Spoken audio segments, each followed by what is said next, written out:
Somewhere along the way, taking care of yourself turned into managing 47 different habits a day and calling that normal. We've never had more information around health, and somehow people feel more confused than ever. I see this constantly, people doing everything right, but their body, environment, or habits aren't actually set up to support them, which is not what most people want to hear. Today, we're breaking down Ayurvedic medicine, not as a trend, but as a system that looks at how you process life, not just food, not just workouts, and not just routines. I'm here today with Dr. Sin, Ayurvedic doctor, integrative specialist, and Tao Tantra facilitator. Before we get into the fun stuff, tell me a little bit about you. Hi, Summer. Thank you for having me. Well, right now, I'm in a season of integration. I have spent like so much time studying the body, energy healing, Ayurveda, Tao Tantra. And what I realize is I'm bringing all that into one framework where people can actually live by. I currently run Celestial Treasures and I also built my own personal brand, Timeless Radiance. But at the core, what I do is I help people find their rhythm again. Think of it like this way. Every body has its own unique song. So when you're playing the wrong beat for your constitution, which is Ayurveda, we are based on the constitution. We'll talk a little bit more about it maybe later. Nothing sounds right, no matter how hard you try. You can have all the right instruments, all the right intentions, but if the rhythm is off, the music suffers. So my work is about fine tuning that rhythm. Your life, your health, your energy, they all start moving in harmony. We're not just here to change your song, we're just here to fine tune it to your own Right. unique song. I love that. And you're right. Constitution in Ayurveda is like the blueprint to the rest of us, right? So Mhm. I love all of that. And it's so valid. And people really, really need that work, especially now. So let's start where I feel like most people are struggling, feeling like they're doing everything right, but they're still running on empty. We've got morning routines, we've got night routines, we've got supplement stacks, and somehow, again, still everybody still feels somewhat like garbage. So at this point, people will have a routine for their routine. So when someone comes to you feeling burnt out, but they're still high functioning on the outside, what are you looking at first in Ayurvedic approaches? In Ayurvedic, the first thing we look at is your digestion and your sleep. It's not like separate symptoms, but as signals. So when a person who's still showing up, still performing, but running on empty, they're usually going to bed after midnight, eating on the go, having unhealthy food, frozen dinners, needing coffee just to feel like themselves. So in Ayurveda, we call the digestive fire Agni.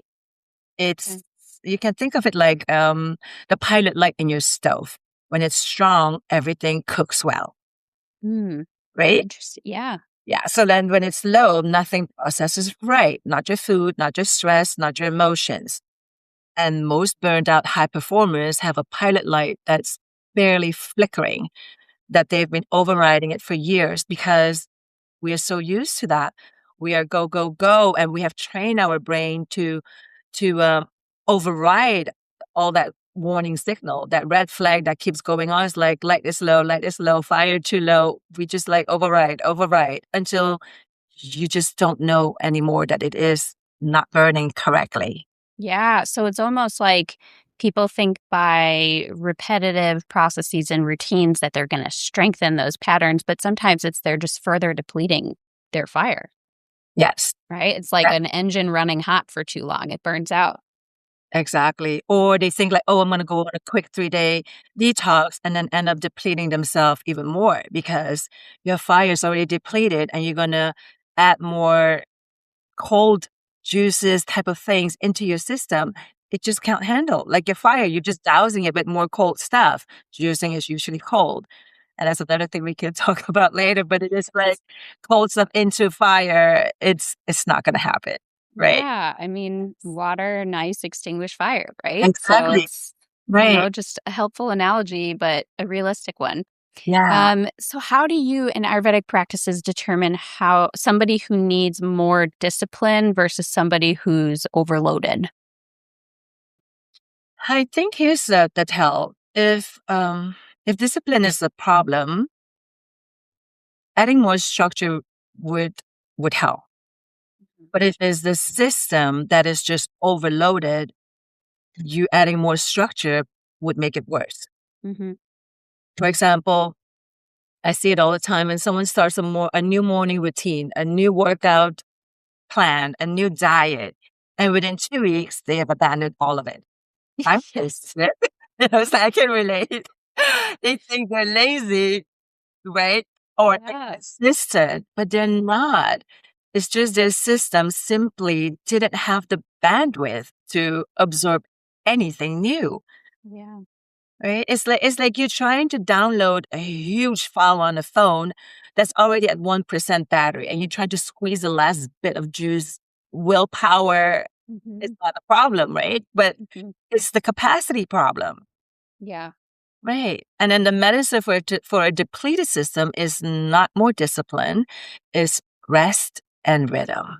Kind of tending to more like your body clocks, your natural rhythm, and letting yourself go to sleep when you actually feel tired, or eat when you're hungry, or go to the bathroom when you feel the urge, right? Yes. It's like, I mean, I think back to when I was working in you know, more of a practice setting. It's just I had to wait until in between clients if I had like a couple minutes to squeeze in to go in the break room and shove food down my throat and then run back out to my next one. Or I'd Exactly. have to wait a few hours to run to the bathroom in between clients because those are the only minutes I have. So Yes. it's like I feel like my body was holding on to so much more and shifting Mhm. into a lifestyle where like, I am my own boss, fortunately. It's just I have the ability to operate a bit differently, and my body has adapted naturally without having to force it. It's like I don't hold on to bloat anymore. I don't hold on to those stress signs and symptoms, etcetera, right? And I get tired at the normal time every day. I wake up basically at the same time without an alarm. But I'm always trying to find ways to make my body function as it should naturally without having to add external factors, right? I love how you mentioned about your own body clock because Ayurveda talks a lot about rhythm. And you already knowing how your body is running on your own biological clock, it's amazing because our biological clock is literally it's been calibrated over thousands of years, right? Ayurveda maps the day into cycles. Morning hours are for clarity and Interesting. movement, and midday is for digestion and productivity, and then evening is for winding down the circadian rhythm. So when you eat at random times, for example, or sleep at random times, work at random hours, you're constantly asking your body to improvise, Yeah. right? And improvising is expensive. It costs energy. Hmm. And it's like you can think of it like a musician who has no set rehearsal time, no consistent tempo, no structure, and they might be talented, but the performance will never be its best. So Yeah. your body is pretty much the same. Rhythm is what allows a song to be played beautifully. I love that. Yeah. And is there a relation to kind of like with intermittent fasting, which I have mixed thoughts on that, mixed opinions. But with intermittent fasting, the premise can be around that your body knows what to expect and when. Therefore, it doesn't have to hold on to things as much, let's say in starvation mode, right? So it's kind Mhm. of setting a schedule for yourself in that regard. So is some of that related as well, would you say? I want to say like intermittent fasting, it depending on who is doing it, because it's something is healthy for someone could worsen the state for somebody else. Correct. Right. Because if you are already weak and lacking nutrition, your acne fire is already low, and you're going to do intermittent fasting, it will affect your hormones, it will affect your digestion, it will affect your anxiety, your stress even more. So I love intermittent fasting done from time to time. But like I mentioned, it depends on your constitution if it would be appropriate for you to do it. It's just like the trends with people doing very aggressive cleansing type of thing, Yes. right? It is wonderful for somebody who has a constitution for it, but Yeah. on a depleted body, it's like you're pressure cleaning a cracked wall. What do you think is going to happen? That's a great analogy.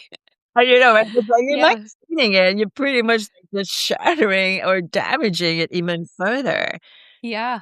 right? Because like in Ayurveda, we have something called detox. We call it panchakarma, and that only happens once your digestifier is strong enough to handle it. You can't you cannot clean a system that does not have the energy to do the cleaning, Yeah. right? That makes sense, you Yeah. know? And that's I mean, that's all very interesting. So, from your perspective, what's happening with people who kind of can't downregulate? Is it a nervous system thing? Is it a rhythm-based thing? Or, what would you say there? I would probably most likely say it's a digestion thing. All right. Well, okay. In Ayurveda, that is a classic vata aggravation. Okay. Vata is the energy of air and movement. It's made of air and space, right? So when it's out of balance, is going to keep the mind constantly spinning. It's like you lie down and your brain is still turned on. You finish work and immediately want to find the next new task to do. It's like your body has forgotten what stillness feels like.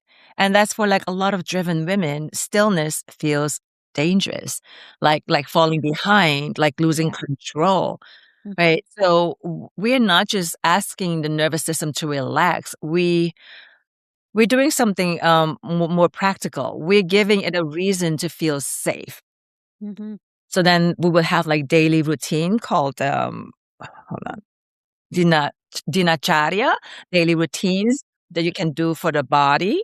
Warm oil on the body before a shower, when we what we call abhyanga, and that helps signals to the they are sending signals to the nervous system that it's okay to come down. It's regulating through the senses, not through like willpower. That's really interesting, and, you know, a lot of people just have such challenges around that, right? And a lot of people, like you said, kind of don't realize and unfortunately feel like they're thriving in the moment until the crash happens, you know? Mhm. And you can have a perfect routine and perfect nutrition, but your body sometimes will just hold on to brain fog or bloat, etc., right? Mm, And things just get lost in translation, clearly. So, one thing I find really interesting in Ayurveda, which we've talked a little bit about already with the digestion, but mm. looking at digestion, it's not just in the typical ways that we think or expect. So, tell me a little bit about what other things play into digestive processes in Ayurveda. I think with poor digestion, a lot of people, the symptoms, for example, for poor digestion, brain fog. A lot of people would not associate that with poor digestion, Yeah. right? Mood swings that seems to come out of nowhere, or skin that just won't clear up, getting sick easily every time you have a stressful week. All that, all those can trace back to a weak digestion. And in Ayurveda, the digestive fire we call the Agni is the source of your immunity. It's your mental clarity, your emotional stability. And when that is compromised, it's not just your stomach that suffers, Mhm. right? It's like you can think of your digestion as the foundation of a house. When the foundation cracks, you don't just get a cracked floor. Eventually, the walls will shift, the door don't close right. You get leaks. That thing Yeah. everything connects back to how well you process what you take. Yeah. It affects so much more. We think it's just a gut issue, but it affects your hormones. It affects your nervous system. It affects everything. So it's like a whole Yes. chain reaction just from one issue. Oh, yes. I Yeah. definitely had my fair share of experiencing that years ago when I had mold toxicity. Oh, You boy. realize how one thing can really affect it all, right? Or Yeah, when it's just made more apparent to you, right? Symptomatically is when you finally realize, which can be tricky. exactly. Um, And find and that the cause is great because imagine the people who are not even aware of it, that that was the issue. It might take years, and then all the toxin that would have been built up because of that is going to take longer now to get out of your system. yeah. Yeah. Well, and, looking back, we had to work a lot on, not just the detox. It wasn't just about purging, but it was about Mhm. replenishing appropriately too. And again, kind of changing the nervous system stress response through all of it as well. Yeah. And, I initially got introduced to Ayurveda during that period as well, because I worked with a practitioner during part of my detox phase. And it was so helpful, which is what really opened my eyes. And then something similarly that we talked about with digestion is how, again, it's not just the foods you eat, but sometimes it's the environment you're in, or, eating in front of a computer versus eating in quiet, and how that can have different effects on you. Tell me a little bit about that if you don't mind. We That's call always fun. that we call that, um, Amma. Amma, which Oh, is toxic. The simplest way I can describe is the residue of anything your body couldn't finish processing, mhm, right? And that includes not just food, it includes emotions, it includes like your environment, everything would create toxin in your system. You know the feeling like when you're I love like using analogies when I do you're too. Go for it. right, so you can have, like, a good picture of it, right? And that helps you to maybe next time you wanna do something Yeah. not gonna be the best or ideal, you'll remember the clock sync or you'll remember the fire Yes, going out, right? So, exactly. it's like your kitchen sink starts draining slowly. Nothing is completely blocked yet, but it's sluggish. That is what we call ama building up Yeah. in your system. Mhm, It happens when you eat too fast.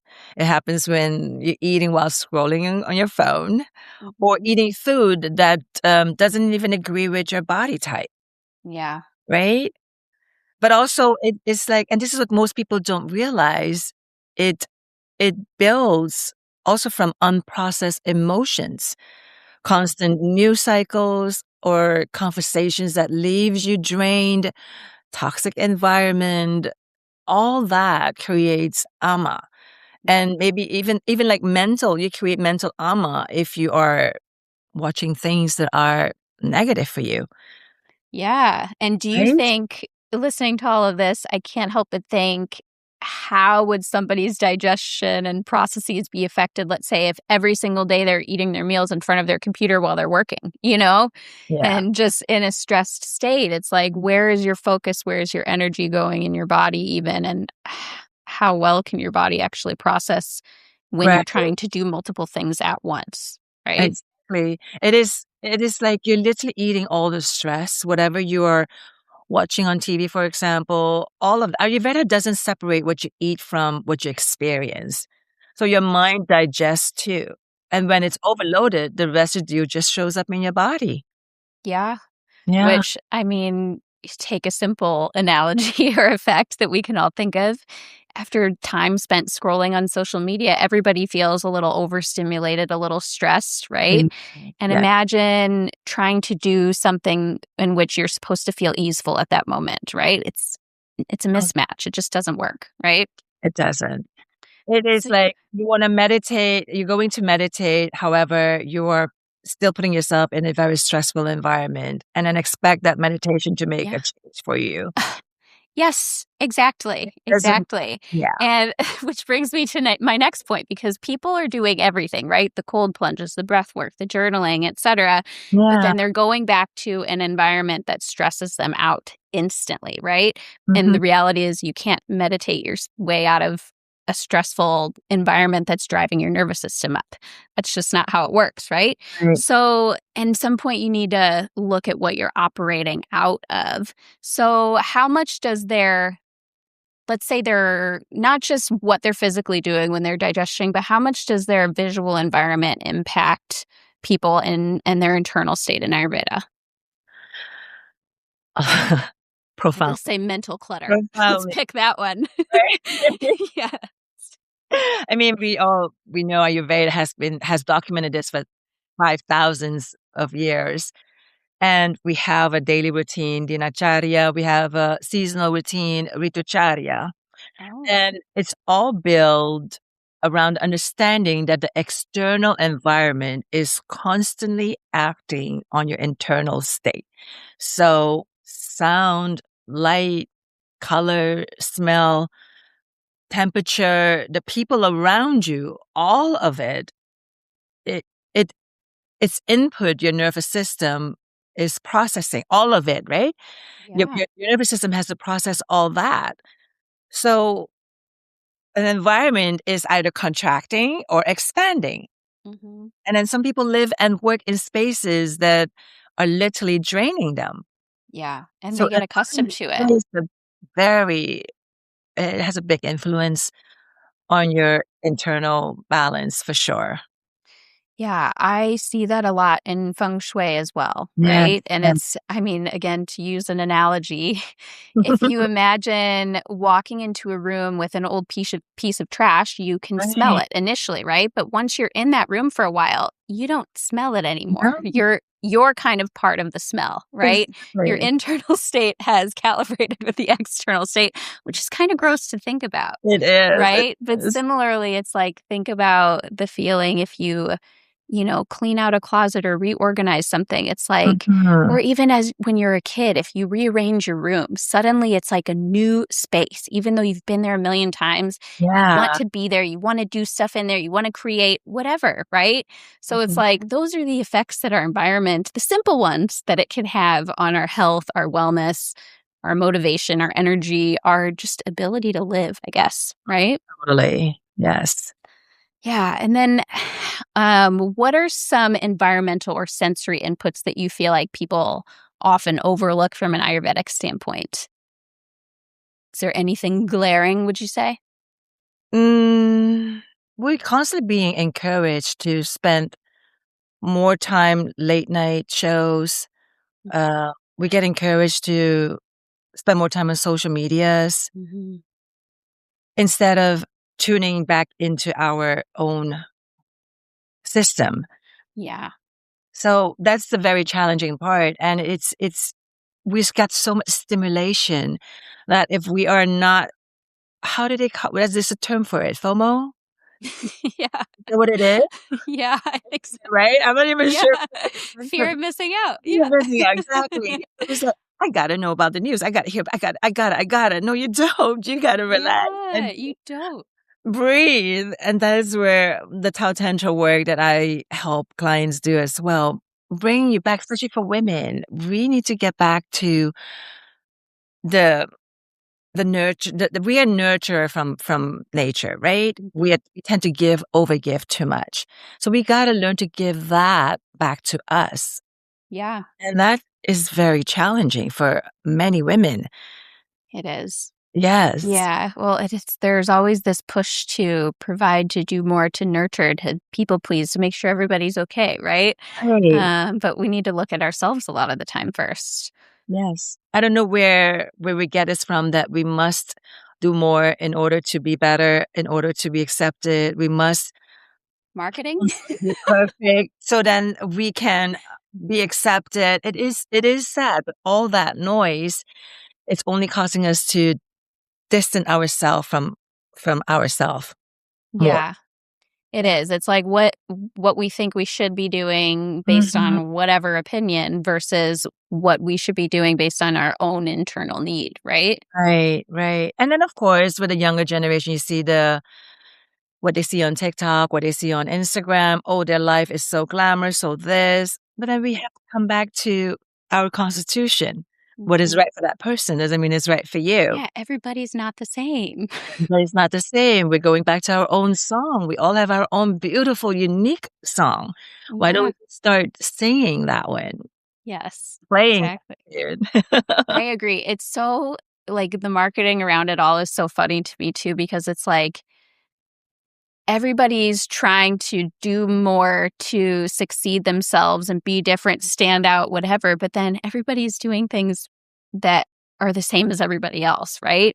But it's like, again, you don't not everybody needs the same things, and they're not going to work the same for every single person. So, discernment is kinda key there, right? Yes. I will always teach my nephew and tell them, "Just be yourself, because everybody else is already taken." Yeah, I love that. I love that. I'm gonna use that for my nieces and nephew too. And It's then it's that it's a also reminds me with compliment out of people, yeah. right? It's like, "Just be yourself." Yeah, I mean, I think that's the thing we probably all wish we would have realized at a younger age, regardless of how old we are when we do realize it, That's right? true, that's true. Um, and then what you were saying about the sensory input stuff is really relatable as well. So something that I talk to people a lot about is how they use their downtime Mm, and using it kind of effectively, right? So if people go home and their unwind time is to play a game on their phone, it's okay, maybe you're numbing out and you feel like you're doing something more restful because you're sitting down, but again, you're doing something very highly stimulating for your brain. So yeah. try to think about like what you're actually garnering from engaging with that activity. If you're playing a game where you're building a town or creating something, pick something in your real present life where you can use your hands, not a device, but your hands to actually create something. And it's actually been proven in research, they call them grandma hobbies now, because it's anything that's tangible or tactile, essentially, that like gardening or journaling, for example, where you're using your actual hands because it slows down your brain processes and it down regulates your nervous system, True. right? Yes, So all of the mental clutter and everything clears up because you're giving your brain a slower task to focus on. But you're also, if you pick something where you're also creating, you're still getting the dopamine effects, the benefits from it at the end of the day, right? totally. But it's like you mentioned, it's like the sensory inputs, even artificial light affects us. It affects us so much that we don't stand still to realize that because it suppresses your Yeah. melatonin and it keeps your pitta active. So Mhm. that's what you constantly want to do instead of Yeah. down when it's time to wind down. And Yeah. not to mention the sound, we need background noise constantly, right? Even sleeping, we need white noise. So it's like we need constant something. And then the Oh, yes. notifications from your phone, Oh, it's all those things. It's going to like, it aggravates vata more and more, which is why the nervous system never fully gets a chance to power down. yeah, I know, and with lighting too, one of the easier things to show people in terms of Mm, getting them to understand how stimulated they are is yeah. having them take a slow-mo video of their lights when they're on, right? And then Uh-huh. when you watch it back, if you see that high flickering, flashing, that's Right? what's happening to your system all day long. You're just not picking up on it because No, it's too fast, right? So exactly. it's just but realizing that and seeing it, you realize how much it would drive you insane by the end of the day, right? And you would feel taxed. It is. It is so much, and all of that together is so it's just part of your life now.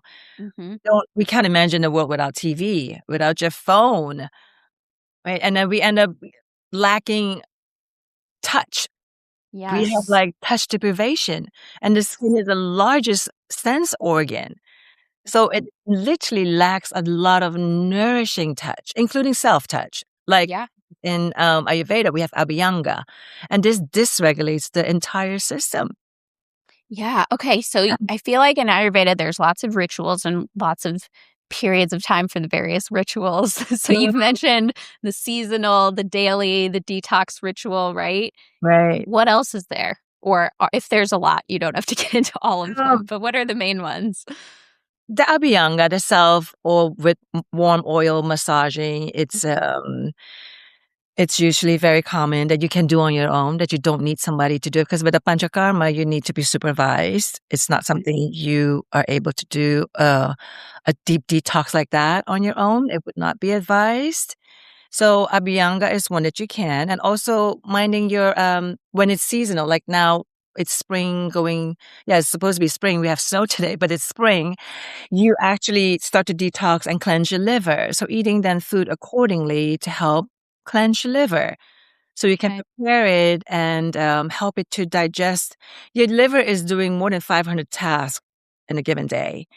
So imagine, just give it some help, tonify Yeah. it Yeah. instead of putting more alcohol in its system and more like fatty, undigestible food type of things into it. So you're tasking the liver a lot more. It's little things like that you can Yeah. definitely do. Yeah. Breath We work don't. is one of them. Okay. Yoga poses also. There's a little things we can suggest. With the seasonal changes, is it based on just the typical annual seasons, or is it based on your geographically where you live? It would be where you live, because Okay. uh, like for me, for example, I'm currently like here, Hmm. the different season, but where I came from was just sunshine. Warm. Now I'm going to have to adjust because I feel my vata going like crazy. I'm already like drying up. I don't get enough oil. I literally want to soak in a warm bath of oil. Just Yeah. compensate because the skin gets so dry, heater is on, the cold air outside. So Yes. you wanna take extra precaution. I cannot do the same thing I was doing when I was in a humid, sunny environment. Yes. Yes. Yes. Yes. Well, Yes. and moisturizing is important for more than aesthetic purposes, right? Our Right. skin is not saran wrap. No. Okay. It's Actually, this is my one of my favorite analogies, and I stole this from my dad because he was talking about the cork in wine bottles and why they were Mm, stored on the side. And yeah, it's because it keeps some of the moisture in the cork, which keeps the integrity of the cork, over time. So it's the same with our skin. We have to keep our skin moisturized to keep the integrity. Otherwise, cracks develop, etc., which affects our immune system and affects many things, right? So exactly. it's, paying attention to the changes and the differences in what your own constitution is versus knowing, like, hey, I'm going to be spending a couple of weeks in a different environment. Maybe I should bring these types of things to make sure that I can rebalance accordingly, right? Right. Well, good thing you brought up Constitution. Maybe you could share a little bit, of the 3 constitutions, so Yeah. to help, you can understand, the common patterns like anxiety, stress, irritability, low energy, how we see that in the Constitution, right? Yes, The please tell us about the doshas. Right. So we have the 3 doshas, Vata, Mhm. Pitta, Kapha. So when Vata is made of air and space. So when Vata is out of balance, anxiety, racing thoughts, can't sit still, people who are very jumpy, light sleep, cold hands, and feeling it's just feeling very jittery. It's too much air, right? It's literally like it's made of the air and space element. So then the properties would be dryness, roughness, crispiness. That is typical Vata. So the I know song is quite a very few people. different. Yeah, the song is very Yeah. different. There's no grounding. They're just like like this all over the Yeah. place. Yeah. Right. And then we got pita. Our beautiful pita is made of earth, I mean, water and fire. So when that is overloaded, you get a lot of irritability or Mhm. perfectionism, skin flares, acne flares, or skipping meals, working through lunges, waking up at 2 a.m. with a wired mind. That's too much fire, right? Okay. And that is the song is too intense. It's burning through the speakers. It's like Larry, it's so good. I can And identify people in my life in all of these categories, by the way, and so it's right? fun it's kind of fun to think about, and you It can is. see parts of yourself in them as well, obviously. Yes, definitely. We all have all 3 of the doshas in us. It's just depending on which one at which time it becomes more imbalanced, and then you'll start to recognize it, not just based on, person like their personality quizzes, but more like elemental. Yeah. changes, right? So then we Right. have kapha. Kapha is stagnation. That one is the earth and water. It's heavy. It's when it's imbalanced, it's unmotivated. It's hard to get going, feeling lethargic, emotionally flat, congested, gaining weight without changing much. So this one is really the song has slowed to a crawl. So it's like that's the best way to to put it. So most high performers I see are running pizza vata, fire and air simultaneously. They're brilliant, driven, and sharp, and silently burning through everything they have. Oh my gosh. Yeah. That is, and then how with those, I guess, what's the assessment process like? How do you start identifying what somebody actually needs versus, what they think they might need, for example, right? Mm, I think for like high performance, they naturally know how to override their natural tendencies so much. Yeah. And because they are often very disciplined, most disciplined people, and that discipline ends up being turned against them. They learn to push through everything. They learn to push through the hunger. They learn to push through fatigue. They push through signals their body was sending and then just shut it off. So in Ayurveda, it it asks a complete different question, not how do I get more out of my body, but more what does my body actually need to sustain this? Yeah. That question would change everything. Yeah, and I feel like that kind of ties in nicely with the tantra stuff that you do as well. Mhm. At least that's kind of the shift that I felt after our session in terms of like just being more open to nurturing myself further, right? Or suddenly it was like I saw the space in my schedule so everything else felt more at ease because I knew where things could fit, right? Whereas before it felt more like, oh, I want to get all these things done at the same time, you know? Mm. And again, all things I know, but we get out of balance too, right? You get caught up in the moment. And so Yeah. this is why I love talking to people and looking into different professions because we all need to reassess, or I think we all should reassess pretty Yeah. regularly at least, and just see how we're doing, you know? I think sometimes it's probably a fear that we don't want to be quiet because then you got to face yourself. Yeah. Then that's when a lot of things come up, and many of us are not ready to face that. And when you're not, you're just going to continue to keep yourself active and busy so you can avoid what you actually need to do. Hmm. Right. And you mentioned, how do I start aligning someone with what their body need? The easiest is with the lowest hanging fruit that has the highest systemic impact. And usually that is your sleep environment and your morning routine. Hmm. Those two create the rhythm that everything else orbits around. People underestimate sleep a lot. I would agree with that, Yes. you know? And I'm just so grateful that mine is regulated because there were times that it was not in the past, obviously. Mhm. When it comes to the different doshas with sleep, obviously, they have different, let's say, energy patterns in terms of like how energized each is. And obviously, people can have different variations of each. But in terms of when it comes to sleep, um, what are some, I guess, helpful strategies for each, if there are any, or is it pretty blanketed in terms of There's advice that you would give? I think for all across board, go to sleep by 10 because I'm guilty. I'm guilty. I do my best every time I put my timer to sleep before that. It doesn't always happen and align. Yeah. But the reason why I say that is because all your organs have a time where they need to recalibrate, detox, and tonify. Yes. Especially your liver. Is 11 the time for your liver is 11 too? Correct me if I'm not if that's not exactly the time, It but it's 11 sounds too. It sounds yeah. about right. So then you want to rest before that time so your liver can fully regenerate. Well, and it's funny, We want thinking about again all the people going out and drinking, and then it's, you stay out late, and then you're usually out past the time that your liver needs to be functioning at its best, right? So Right. it's good luck with the hangover the next day.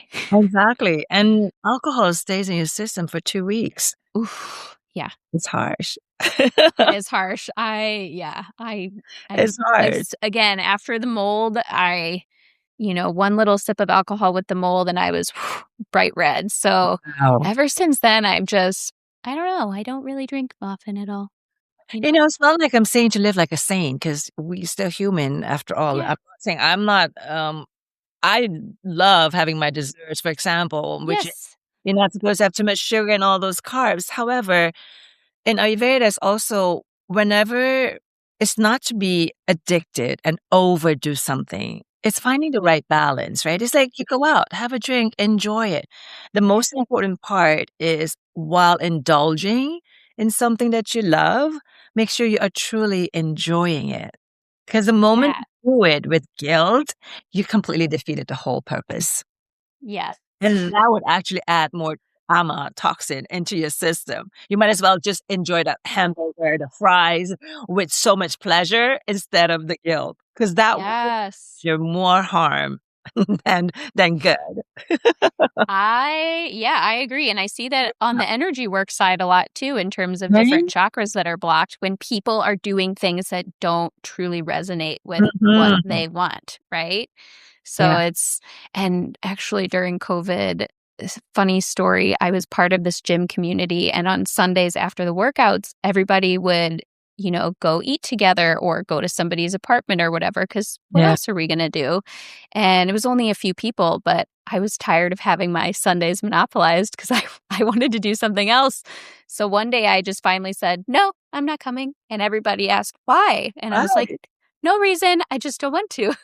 Good. And I think I said I wanna go fold my laundry or something, but the next week, nobody else did the Sunday thing. Everybody started dropping off because I think everybody realized, "Oh, it just takes saying no, and you don't have to have a crazy excuse of why. You can just Yes. be honest." Yes. And that brings back the Tao Tantra work is being you, right? Because if Yeah. you're unaware of you, the woman inside, you don't hear her talking and telling you things that is good for you, being Yes. attuned Yes. with her. So being able to say no is one. Mhm. Yeah. And it's And learning to spend the time with yourself and that quiet is to be crucial. able to listen. Yes. Oh, it's crucial. It's like you mentioned earlier, people take the time to go meditate and then they go back into a high toxic environment and expect them to be in a Zen mode. It's just Yeah. doesn't work like that. Doesn't translate. It doesn't It's not. translate, not like that, at least. No, no. Yeah, it's not a numbing effect. Or 3 day, like I mentioned, the 3-day juice, and then and exhausted, and they wonder, "Why am I feeling terrible afterwards?" Right? Yeah. Because the sequence matters. You have Yes. to build the fire, and Mhm. then the body will learn to detox on its own naturally, gracefully, without drama. Right. Yeah. Yeah, there are ways to, um, give yourself nutrients without eliminating so much, right? Yes. Yeah. Yeah. Listen to your And then body. tell me what you think about blue light glasses in terms of obviously the light quality and regulating your sleep and hopefully your schedule for sleep in general.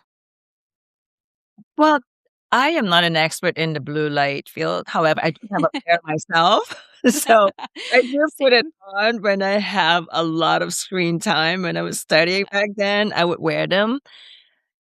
But then again, it's still you still need to take that break. You can't continue 2 hours straight focusing on the screen and expecting it not to do any damage to your system. Even for your eyes, the Yeah. strain to your eyes, the constant muscle being, locked up in that position, it is no good.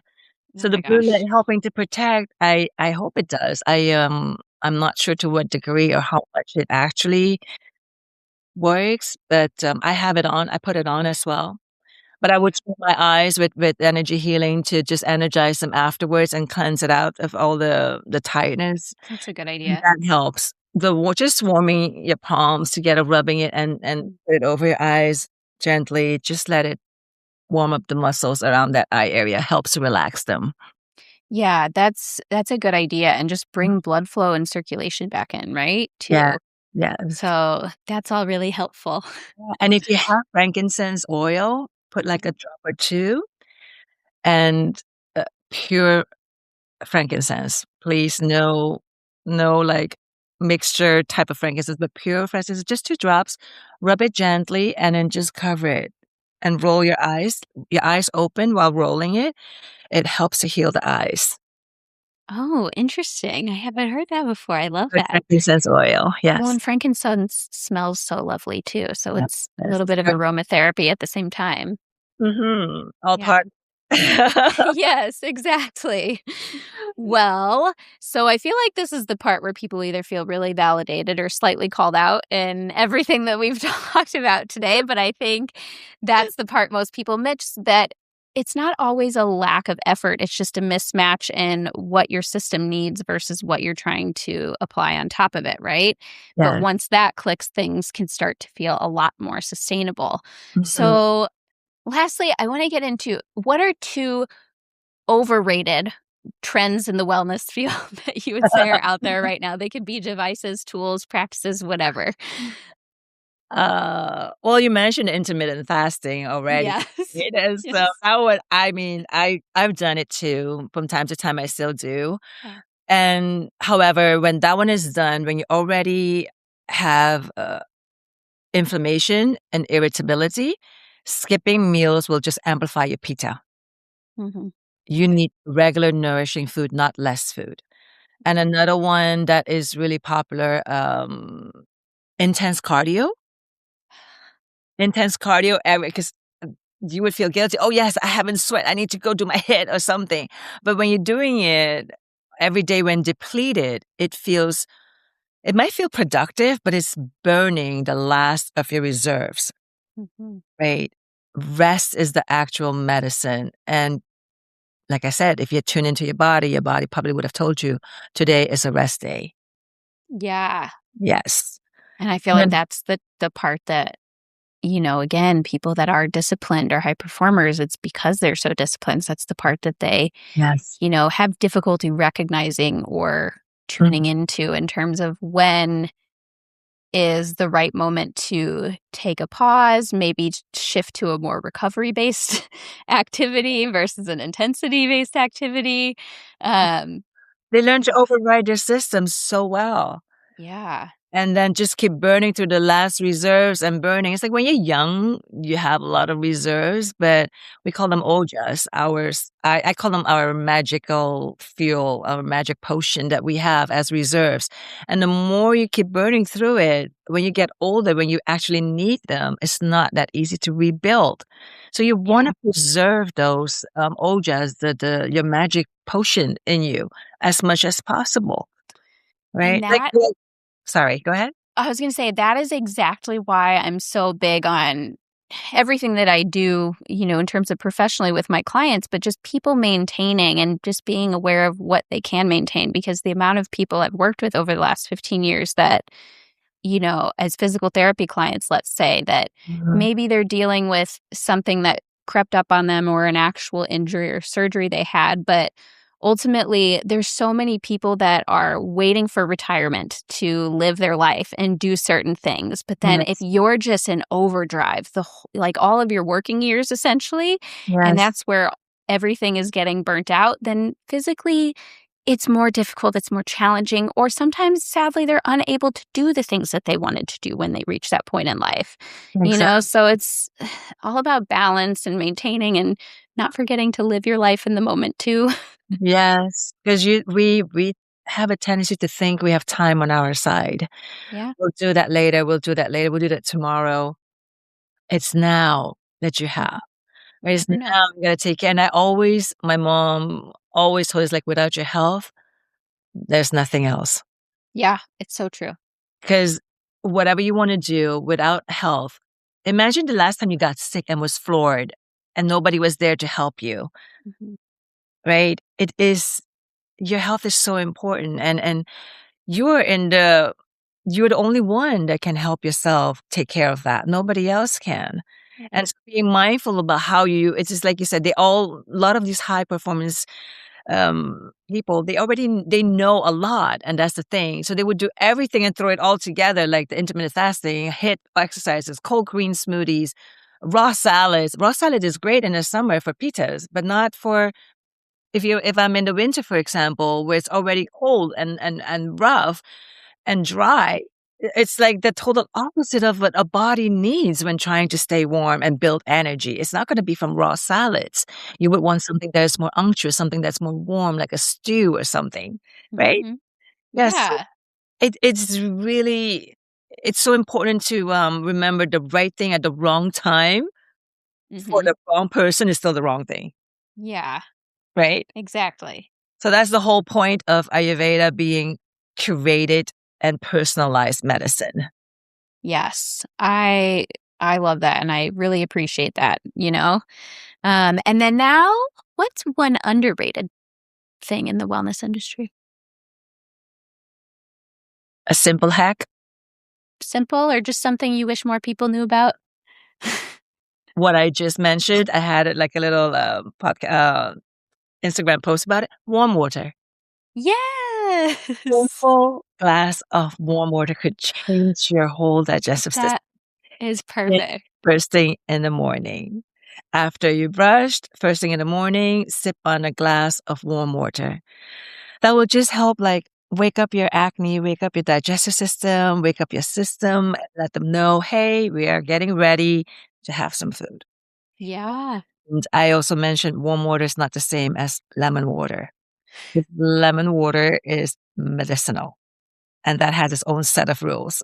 So, first glass is warm. That is good to know.